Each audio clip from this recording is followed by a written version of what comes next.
الحمد للہ رب العالمین والصلاة والسلام علی رسولہ الکریم وعلی آلہ وصحبہ اجمعین ومن تبعہم بإحسان الی یوم الدین اما بعد فاعوذ باللہ من الشیطان الرجیم بسم اللہ الرحمن الرحیم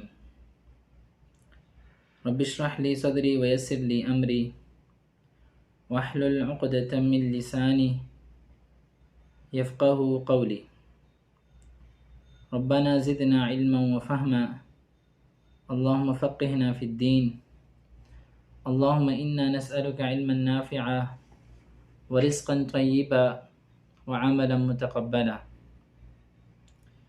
ربنا آتنا من لدنك رحمة وهيئ لنا من أمرنا رشدا۔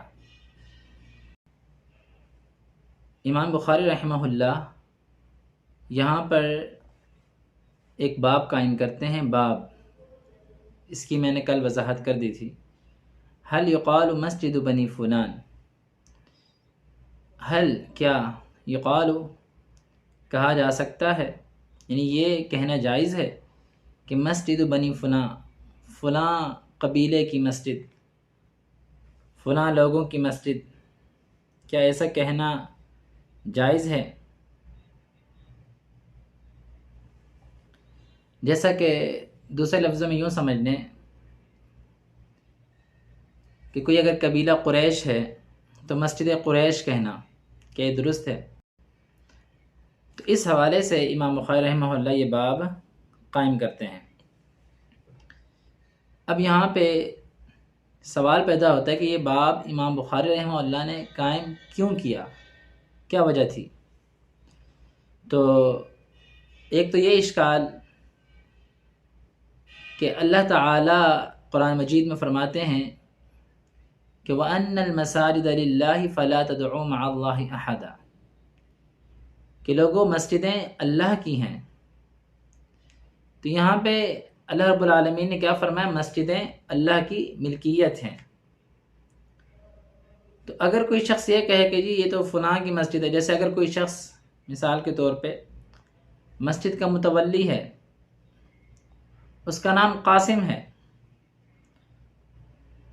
تو اس نے مسجد تعمیر کروائی ہے، وہ چاہتا ہے کہ میں مسجد کا نام قاسم رکھوں، یا اس کے والد فوت ہو چکے ہیں، وہ چاہتا ہے میں اپنے والد کے نام پہ مسجد رکھوں، بالفرض اس کے والد کا نام احمد ہے، وہ مسجد احمد رکھنا چاہتا ہے،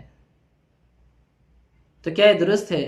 ایک تو یہ اشکال ہمارے سامنے آتا ہے کہ مساجد اللہ تعالیٰ کی ہیں، تو اگر ہم اس کی نسبت کسی اور کی طرف کر دیتے ہیں تو کیا اس سے اس کی ملکیت ہو جائے گی؟ نہیں، یہ ذہن میں رکھیں، اس سے اس کی ملکیت نہیں ہوگی۔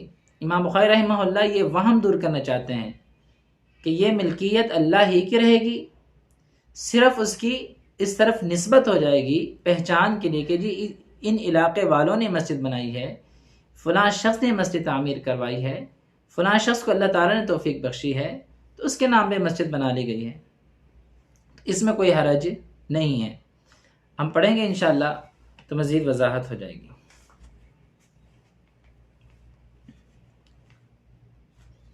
یہاں پہ میں ذکر کرتا چلوں کہ ایک تو یہ بات جس طرح میں نے بتایا ملکیت، دوسری وجہ امام ابراہیم نخعی رحمہ اللہ جو تقریباً 96 ہجری میں فوت ہوئے، وہ اس چیز کو درست نہیں سمجھتے تھے۔ جیسا کہ مصنف ابن ابی شیبہ میں روایت موجود ہے، وہ کہتے تھے کہ کسی کی طرف مسجد منسوب نہیں کرنی چاہیے۔ تو اس اصل میں امام بخاری رحمہ اللہ اس کا جواب دے رہے ہیں۔ اس کی ایک اور دلیل آپ لے سکتے ہیں کہ جیسا کہ اللہ کے نبی صلی اللہ علیہ وسلم نے فرمایا ہے نا ایک روایت میں کہ لا تشد الرحال الا الى 3 مساجد، کہ صرف 3 مسجدوں کی طرف ہی کوچ کیا جائے۔ اس میں آپ نے فرمایا مسجد الحرام و مسجد الاقصی و مسجد ہذا، ایک مسجد حرام یعنی مکہ مکرمہ میں بیت اللہ مسجد حرام، دوسری مسجد اقصی، اور تیسری مسجدی ہذا۔ وہاں پہ آپ صلی اللہ علیہ وسلم نے مسجدی کے لفظ کہیں کہ میری مسجد، یہاں پہ نسبت آپ نے اپنی طرف کی۔ تو یہاں یہ بھی اس کا ایک جواب ہے کہ مسجدی کا کہنا یہ جب درست ہو سکتا ہے تو پھر کسی کے نام پہ مسجد اگر اس کی نسبت اس کے ساتھ پہچان کے طور پہ کروا لی جائے تو بھی کوئی حرج نہیں ہے۔ تو اور یہاں پہ ایک اور بات ذکر کر دوں کہ کچھ علماء ہی اس کی کراہیت کی طرف گئے ہیں، جمہور علماء کا، اکثر علماء کا اس پر اتفاق ہے کہ کسی کی طرف منسوب کر کے مسجد کا نام رکھا جا سکتا ہے۔ باب هل يقال مسجد بني فلان قال حدثنا عبد الله بن يوسف قال أخبرنا مالك عن نافع عن عبد الله بن عمر أن رسول الله صلى الله عليه وسلم سابق بين الخيل التي أضمرت من الحفياء وأمدها ثنية الوداع وسابق بين الخيل التي لم تضمر من الثنية إلى مسجد بني زريق وأن عبد الله بن عمر كان في من سابق بها۔ یہ روایت ہے حدیث نمبر 420 420 صحیح بخاری میں کتاب الصلاۃ میں۔ عبداللہ بن یوسف رحمہ اللہ امام بخاری رحمہ اللہ کے استاد ہیں، ان کا میں ذکر کر چکا ہوں پچھلے لیکچر میں۔ اب جن کا ذکر پہلے ہو چکا ہے ہم صرف ان کی تاریخ وفات ذکر کیا کریں گے، باقی جو چیزیں ہیں وہ آپ اگر دیکھنا چاہتے ہیں تو پچھلے لیکچر سے آپ لے سکتے ہیں، ریکارڈڈ موجود ہیں۔ عبداللہ بن یوسف رحمہ اللہ المتوفی 218 ہجری قال اخبرنا مالک، فرماتے ہیں ہمیں امام مالک رحمہ اللہ نے خبر دی، ان کی بھی وضاحت کل ہو چکی ہے، المتوفی 179 ہجری۔ عن نافع، وہ روایت کرتے ہیں امام نافع سے۔ نافع رحمہ اللہ یہ مدینہ کے فقہاء میں سے ایک فقیہ تھے اور مولا ابن عمر سے مشہور تھے، یعنی عبداللہ بن عمر رضی اللہ عنہ کے آزاد کردہ غلام۔ یہ مدینہ میں ہی اقامت گزین رہے ہیں اور مدینہ میں تقریباً 116 یعنی 116 ہجری میں ان کی وفات ہوئی ہے۔ فقہاء مدینہ میں ان کا شمار ہوتا ہے۔ امام نافع رحمہ اللہ یہ روایت کرتے ہیں عن عبداللہ بن عمر، عبداللہ بن عمر رضی اللہ تعالی عنہما سے۔ عبداللہ بن عمر رضی اللہ عنہما کی شخصیت سے کون واقف نہیں ہے، ہر شخص ان سے واقف ہے۔ عبداللہ بن عمر رضی اللہ تعالی عنہما ان کی تقریباً 2630 روایات ہیں، 2630 روایات۔ تو عبداللہ بن عمر رضی اللہ عنہما اس طریقے سے سب سے زیادہ جو یعنی ابو ہریرہ رضی اللہ تعالیٰ عنہ ہیں، ان کے بعد دوسرے نمبر پہ تمام صحابہ میں دوسرے نمبر پہ زیادہ روایت بیان کرنے والے عبداللہ بن عمر رضی اللہ عنہما ہیں۔ یہ لکھ لیجئے نکتہ کہ عبداللہ بن عمر رضی اللہ عنہما دوسرے نمبر پہ تمام صحابہ میں سے سب سے زیادہ روایات بیان کرنے والے صحابی ہیں، 2630 ان کی روایات ہیں۔ اور بخاری مسلم دونوں میں تقریباً 170 روایات ان سے مروی ہیں، 170 روایات۔ عبداللہ بن عمر رضی اللہ تعالیٰ عنہما یہ تقریباً 73 ہجری میں مکہ میں فوت ہوئے ہیں، مکہ کے قریب 73 ہجری میں یہ ان کی وفات ہوئی اور مکہ میں ہی وادی محسب وہاں پہ یا وادی محسب وہاں پہ یہ مدفون ہیں، عبداللہ بن عمر رضی اللہ تعالیٰ عنہما۔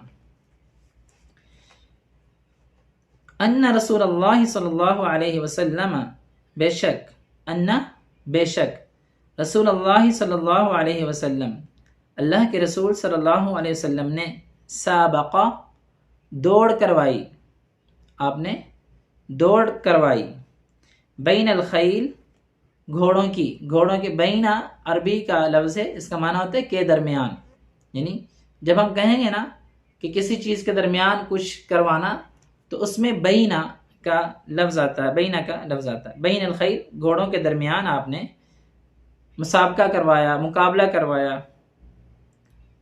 گھڑ دوڑ کروائی۔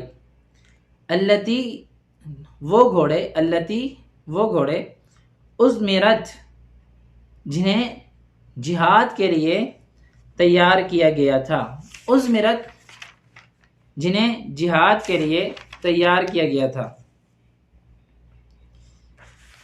عبداللہ بن عمر رضی اللہ تعالیٰ عنہما یہ روایت نبی اکرم صلی اللہ علیہ وسلم سے کرتے ہیں اور اس میں فرماتے ہیں کہ آپ صلی اللہ علیہ وسلم نے فرمایا، جتنے الفاظ ہم نے پڑھ لیے نا، اب میں اس کا باب محاورہ ترجمہ کر دیتا ہوں۔ ان رسول اللہ صلی اللہ علیہ وسلم سابق بین الخیل التي اضمرت، کہ نبی اکرم صلی اللہ علیہ وسلم نے ان گھوڑوں کی جنہیں جہاد کے لیے تیار کیا گیا تھا ان کی دوڑ کروائی۔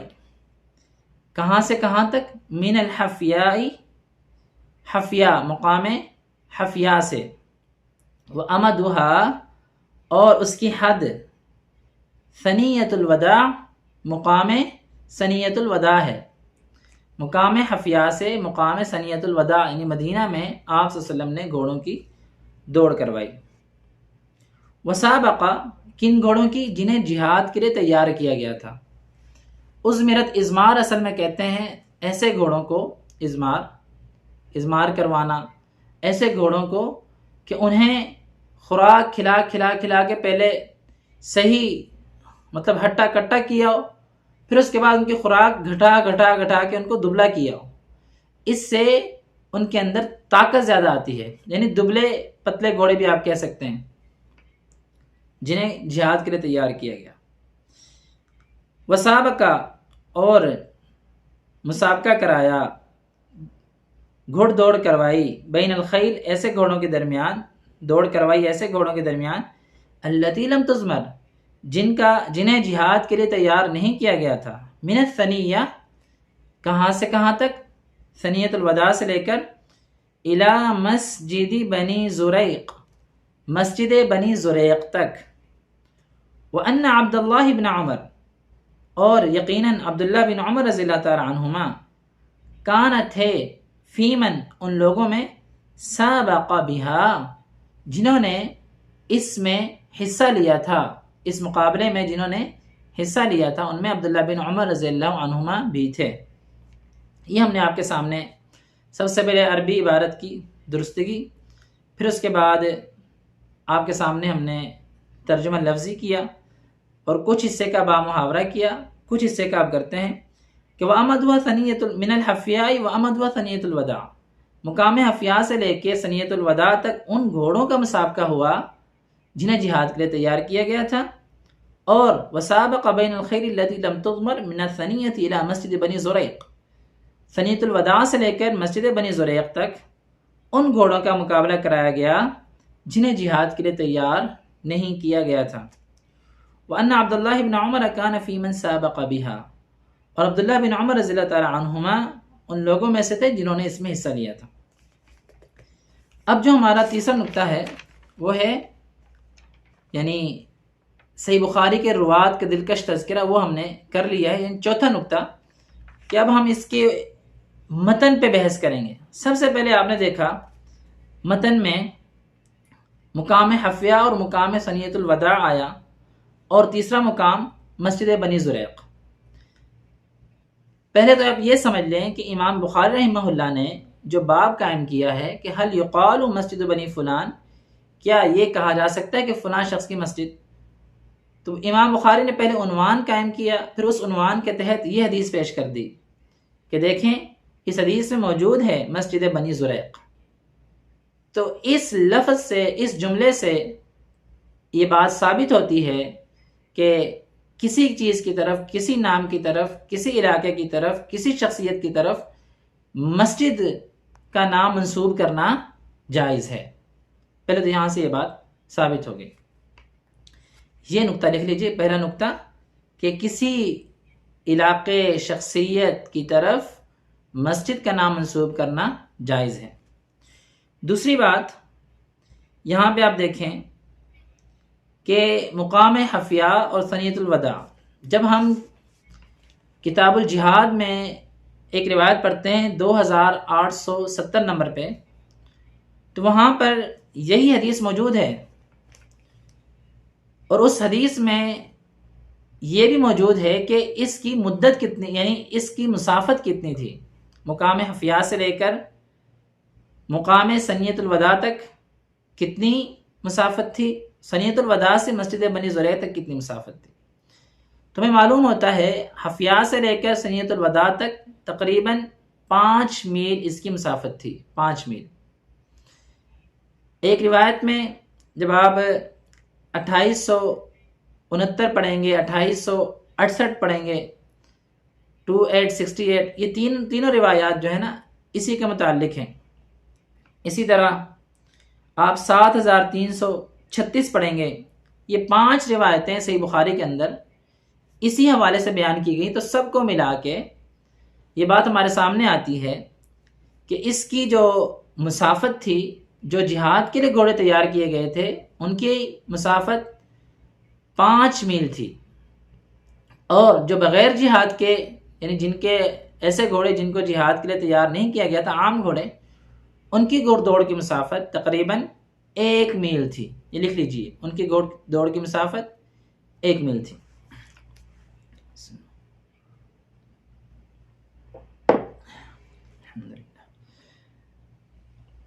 اب چلتے ہیں، یا ایک لفظ آیا اس میں حدیث میں ثنیۃ الوداع، اس سے کیا مراد ہے؟ ثنیۃ الوداع سے عربی زبان میں ثنیہ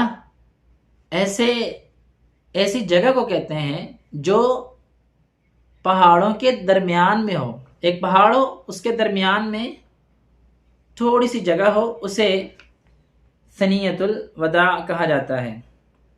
میں آپ کے سامنے ایک تصویر شیئر کرتا ہوں، یہاں پہ آپ دیکھ سکتے ہیں۔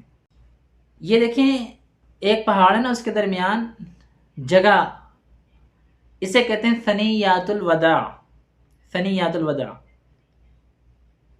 یاد ہے آپ کو؟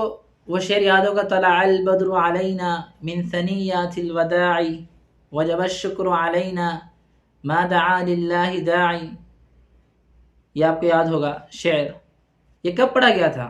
جب اللہ کے رسول صلی اللہ علیہ وسلم مدینہ میں انٹر ہوئے تھے، تو اس وقت جو چھوٹی چھوٹی بچیاں تھیں انہوں نے آپ کے استقبال میں یہ اشعار کہے تھے، طلع البدر علینا من ثنیۃ الوداع، کہ ہم پہ البدر کہتے ہیں 14ویں کے چاند کو، عام چاند کو کہتے ہیں قمر، پہلی کے چاند کو کہتے ہیں ہلال، اور 14ویں کے چاند کو کہتے ہیں بدر۔ یہ لکھ لیں، یہ بھی عام چاند کو قمر، یعنی کہ دوسرا، تیسرا، چوتھا، پانچویں کا، چھٹی کا قمر، اور پہلی کے چاند کو ہلال، اور 14ویں کے چاند کو بدر۔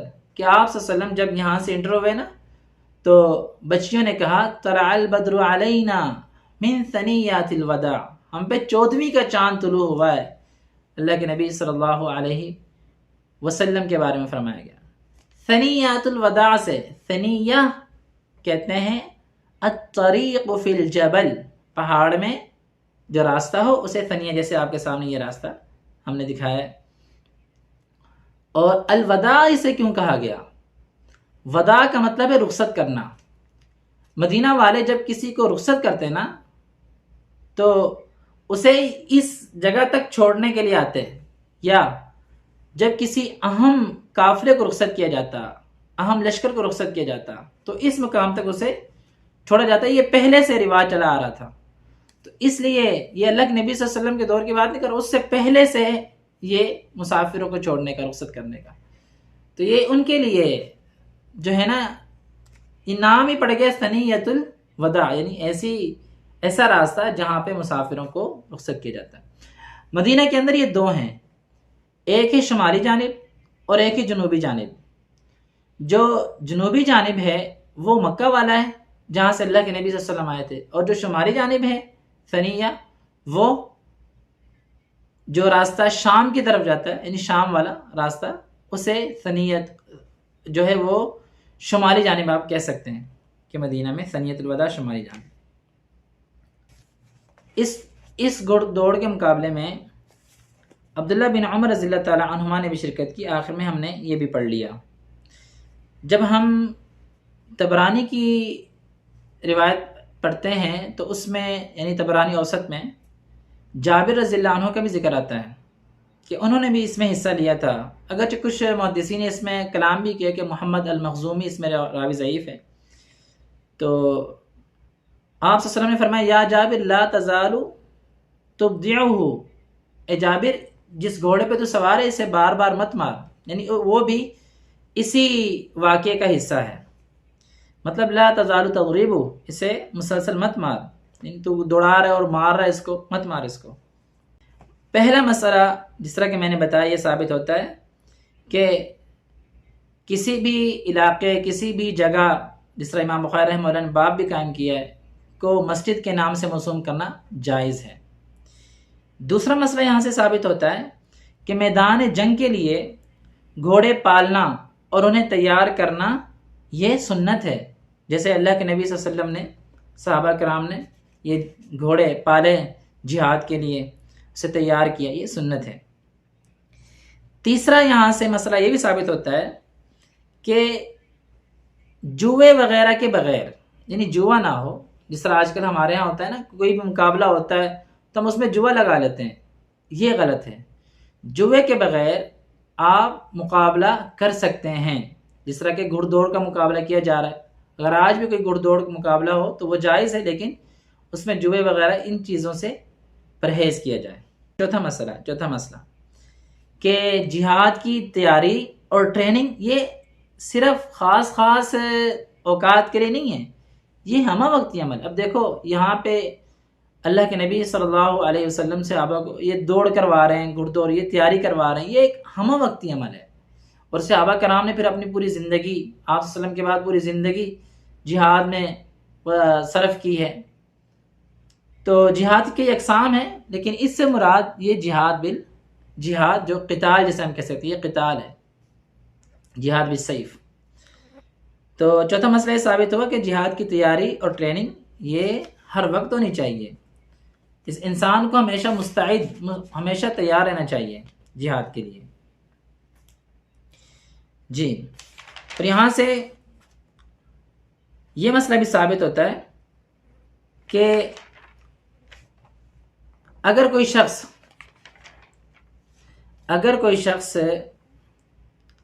اب یہاں سے ہم ایک استدلال کر رہے ہیں، بڑا اہم ہے، اس پہ غور کریں۔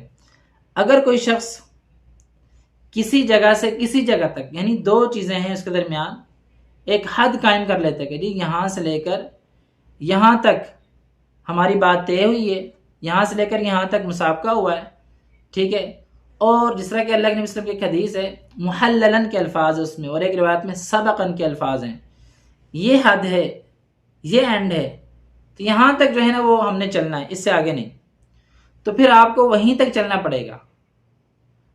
آپ کو درمیان میں آپ اگر مطلب اب رہ گئے ہیں تو آپ کہیں گے نہیں جی میں تو بس ہار گیا ہوں، مجھے اس کا انعام مل جائے، نہیں۔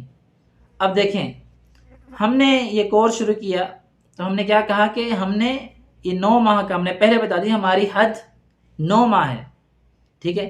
اب اس میں ہر مہینے ٹیسٹ ہونا ہے، ماہانہ ٹیسٹ جو ہم نے رکھا ہے وہ آپ کا مسابقہ ہے۔ ہم نے یعنی مہینے کے ٹیسٹ جو ہوگا، ماہانہ ٹیسٹ، اس کے نمبر کاؤنٹ کرنے اور اسے آخر میں لے جا کے اکٹھے کرنے، پھر آخر میں جو گرینڈ ٹیسٹ ہوگا اس کو بھی اکٹھے کر کے پھر جو مسابقے میں اول آئے گا اس کو انعام دینا ہے، جیسا کہ مسند احمد کی روایت سے ثابت ہے، وَأَعْطَ السَّابِقَ، صحابی فرماتے ہیں وَأَعْطَ السَّابِقَ، آپ نے گھڑ دوڑ میں جیتنے والے کو انعام بھی دیا، تو انشاءاللہ ہم بھی آپ کو انعام بھی دیں گے، آپ کو پھر سرٹیفکیٹ بھی دیا جائے گا انشاءاللہ۔ لیکن شرط کیا ہے، جس طرح حد قائم کی گئی ہے ایک، اسی طرح آپ نے بھی اس حد تک چلنا ہے ساتھ، اس سے پہلے جو رہ جائے گا وہ کہے کہ جی میں ایک پیپر میں نے دے دیا، ایک ٹیسٹ دے دیا، دوسرا میں نہیں دے سکتا، ایسی بات نہیں ہے، ہر مہینے آپ نے ٹیسٹ لازمی دینا ہے، یہ بات بھی ذہن میں رکھیں۔ یہاں سے ایک اور مسئلہ یہ بھی ثابت ہوتا ہے کہ آپ صلی اللہ علیہ وسلم رعایا کا کتنا خیال رکھتے تھے۔ دیکھیں جو جہاد کے لیے تیار کیے گئے تھے گھوڑے، ان کے لیے حد 5 میل تھی، جو نہیں تیار کیے گئے تھے گھوڑے، انسان یعنی گھوڑے وہ بھی تھے، گھوڑے یہ بھی تھے، ان کے لیے 1 میل مقرر کی گئی۔ ایسے ہی یعنی ہمیں بھی چاہیے کہ ہم لوگوں کا، انسانوں کا بھی خیال ان کی استطاعت کے مطابق کریں، ان کی حیثیت کے مطابق کریں، کسی پہ زیادہ برڈن، بوجھ نہ ڈالیں۔ دیکھو یہاں سے ایک اور بات بھی ثابت ہوتی ہے کہ اللہ کے نبی صلی اللہ علیہ وسلم جانوروں پر بھی کتنا رحم کرتے تھے، یہ جانوروں کے اوپر ہے نا، تو جب جانوروں پر اتنا رحم کیا جا سکتا ہے تو پھر عام انسان جو لقد خلقنا الانسان فی احسن تقویم کی صورت میں ہے، ان پہ تو زیادہ رحم کرنا چاہیے، ان پہ تو زیادہ رحم کرنا چاہیے۔ اسی طرح اس حدیث سے یہ بات بھی ثابت ہوتی ہے، جس طرح کہ آپ نے الفاظ پڑھیں کہ ان عبداللہ ابن عمر کان فی من سابق بہا، انہوں نے فرمایا کہ عبداللہ بن عمر نے بھی اس میں حصہ لیا تھا۔ کیا مطلب ہے کہنے کا؟ نہ بتاتے تو بات تو جو اصل واضح تھی ہمارے سامنے آ گئی تھی۔ انہوں نے اس بات کا اس لیے ذکر کیا کہ مجھے بھی یہ شرف حاصل ہے، مجھے بھی یہ شرف حاصل ہے کہ میں نے مسابقے میں حصہ لیا ہے۔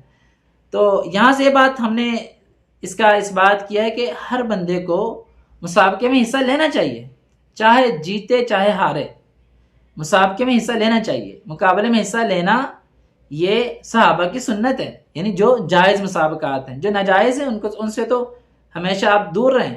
اسلام نے جن چیزوں سے، ایسے مسابقے جو جوے والے ہیں، نشے والے ہیں، ان سے منع کیا ہے، ان میں حصہ نہیں لینا۔ جو جائز ہیں ان میں حصہ لینا ہے، اور جائز مسابقات میں چاہے آپ ہاریں چاہے جیتیں لینا لازمی ہے، ٹھیک ہے۔ جس طرح میں نے جابر بن عبداللہ رضی اللہ عنہ کا بھی ذکر کیا، اور پھر آپ صلی اللہ علیہ وسلم کا ان کے ساتھ جو معاملہ ہوا میں نے اس کا بھی آپ کے سامنے ذکر کیا۔ تو یہ چند باتیں اس حدیث سے ہم نے اخذ کی ہیں۔ یہاں پر ایک اور بات بھی سمجھیں کہ امام بخاری رحمہ اللہ کی فقاہت کا آپ انداز چیک کریں کہ روایت میں نماز کا ذکر نہیں ہے، اور امام بخاری اس روایت کو کتاب الصلاۃ میں لے کے آ رہے ہیں۔ تو اب ہمیں امام بخاری رحمہ اللہ فقاہت کیسے سمجھا رہے ہیں؟ دیکھیں کہ روایت کے اندر، پوری روایت میں آپ کو نماز کا ذکر نہیں ملا، لیکن جب ہم غور کرتے ہیں روایت میں تو ہمیں معلوم ہوتا ہے کہ اس میں فی مسجد بنی زریق یہ موجود ہے۔